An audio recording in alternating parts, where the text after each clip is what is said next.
गांव के बाहर एक घना और रहस्यमयी जंगल था।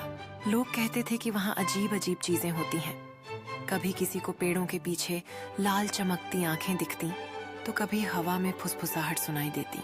लेकिन सबसे ज्यादा चर्चा उस कुत्ते की थी जिसे कई लोगों ने अलग अलग रूपों में देखा था।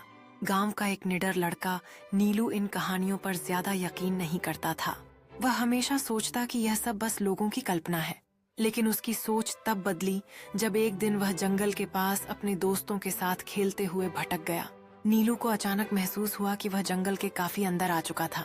चारों ओर घने पेड़ थे और सूरज की रोशनी भी मुश्किल से जमीन तक पहुंच रही थी। तभी उसे झाड़ियों के पीछे हलचल सुनाई दी। डरते डरते उसने झाड़ी के पीछे झांका तो देखा कि वहां एक सुंदर सुनहरे रंग का कुत्ता बैठा था। उसकी आंखें चमक रही थीं और उसके हाव भाव सामान्य कुत्तों से अलग थे, जैसे वह सब समझ रहा हो। नीलू को कुत्ता बड़ा प्यारा लगा।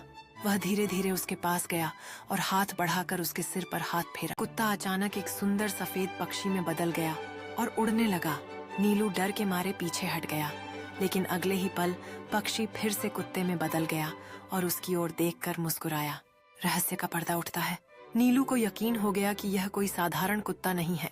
वह उसे अपने साथ गांव ले जाने लगा, लेकिन जैसे ही वह गांव के करीब पहुंचा, कुत्ता अचानक डरावने भेड़िए में बदल गया।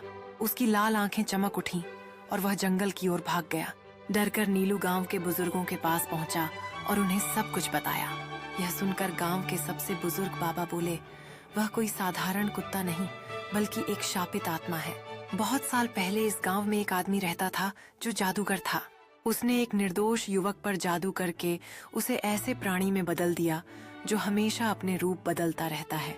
जब भी वह किसी इंसान के करीब आता है, उसका अभिशाप उसे दूर भगा देता है। नीलू के मन में कई सवाल थे। अगर वह कुत्ता वास्तव में कोई शापित आत्मा थी, तो क्या उसे कोई मुक्त नहीं कर सकता?